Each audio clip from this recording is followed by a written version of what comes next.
اعوذ باللہ من الشیطان اللعین الرجیم بسم اللہ الرحمن الرحیم الحمد للہ رب العالمین والصلاة والسلام علی اشرف الانبیاء والمرسلین وعلی آلہ الطیبین الطاہرین المعصومین المظلومین اما بعد وقد قال اللہ سبحانہ وتعالی فی کتابہ المجید وفرقانہ الحمید وقولہ الحق وهو اصدق الصادقین۔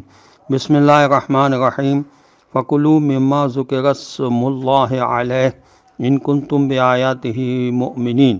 صدق اللہ العلی العظیم۔ السلام علیکم ورحمۃ اللہ وبرکاتہ۔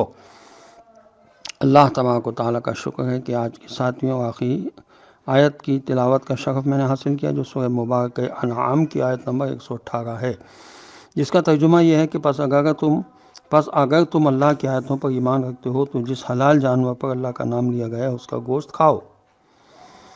خدا کے علم کی بات ہو گئی کہ خدا سے بہتر کون جاننے والا ہو سکتا ہے، اس لیے کہ خدا نہ صرف ظاہری باتوں کو جانتا ہے بلکہ دل کے ارادوں کو بھی جانتا ہے۔ تفسیر تبیان میں لکھا ہے کہ حال کو بھی جانتا ہے، مستقبل کو بھی جانتا ہے، جبکہ لوگ صرف ظاہری اعمال کو دیکھ سکتے ہیں۔ حضرت امام جعفر صادق علیہ السلام نے فرمایا، اگر انسان اتنی بات سمجھ لے کہ وہ جو کچھ بول رہا ہے اور جو کچھ کر رہا ہے اس کو ایک دن بہت بڑے مجمع میں سنایا جائے گا تو وہ اپنی اصلاح کر لے گا۔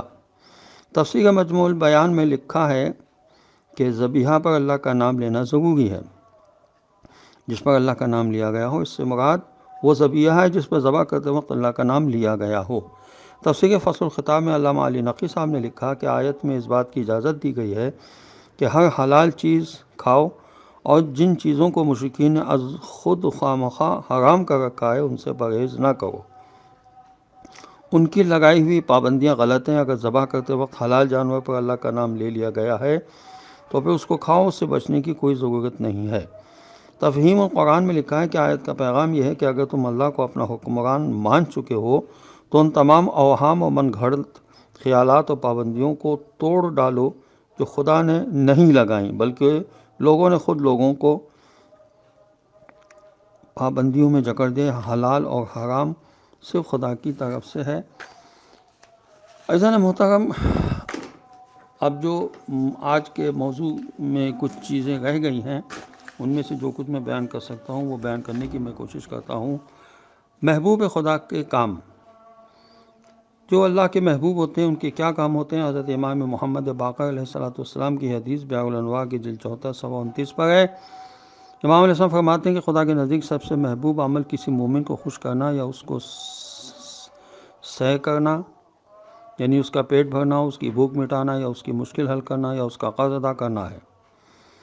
اور حضرت امام حسین علیہ السلام کی زیارت کے بارے میں بہاء الانوار کی جلد 101 صفحہ 49 پر لکھا ہے کہ خدا کے نزدیک سب سے زیادہ محبوب کام امام حسین علیہ السلام کے قبر کی زیارت ہے۔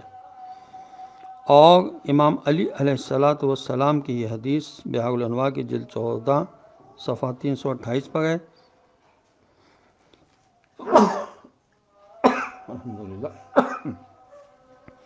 امام علیہ السلام فرماتے ہیں، خدا کے نزدیک محبوب ترین عمل روئے زمین پر دعا کرنا ہے۔ اور کم باتیں کرنے کے بارے میں رسول اللہ صلی اللہ علیہ وسلم کی حدیث ہے، تنبیہ الخواطر جو کتاب ہے اس کی دوسری جلد میں صفحہ 213 پر، کہ اللہ کے رسول صلی اللہ علیہ وسلم فرماتے ہیں کہ خدا 3 چیزوں کو بہت دو سکتا ہے: بات کم کرنا، کم سونا اور کم کھانا۔ حضرت امام محمد باقر علیہ السلام نے فرمایا، خدا نے حضرت موسیٰ علیہ السلام پر وحی کی کہ مجھے دوست رکھو اور لوگوں کو میری دوستی کا شوق دلاؤ۔ تو حضرت موسیٰ علیہ السلام نے عرض کیا، تو جانتا ہے کہ تیرے جیسا میرا کوئی محبوب نہیں ہے، لیکن لوگوں کو میں کیسے حکم دوں؟ خدا نے کہا، ان کے سامنے میری نعمتوں کا ذکر کرو، وہ مجھ سے محبت کریں گے۔ یہ قصص الانبیاء جو کتاب ہے اس کی صفحہ 133 میں لکھا ہے۔ اور آج کا جو موضوع تھا الحمدللہ وہ مکمل ہو گیا۔ اب انشاءاللہ تھوڑی دیر بعد نماز مغرب کے بعد انشاءاللہ اگلی آیات کے سلسلے میں بات ہوگی۔ آج جمعہ کا دن تھا۔ خداوند عالم تمام مومنین مومنات جو زندہ ہیں ان سب کی حفاظت فرمائے، اور جو بیمار ہیں ان کو شفا کلی عطا فرمائے، اور جو محروم ہو چکے ہیں خداوند عالم سب کی مغفرت فرمائے۔ آپ تمام حضرات سے دعا کی اپیل ہے تمام مومنات کے لیے دعائے خیر کریں۔ السلام علیکم ورحمۃ اللہ وبرکاتہ۔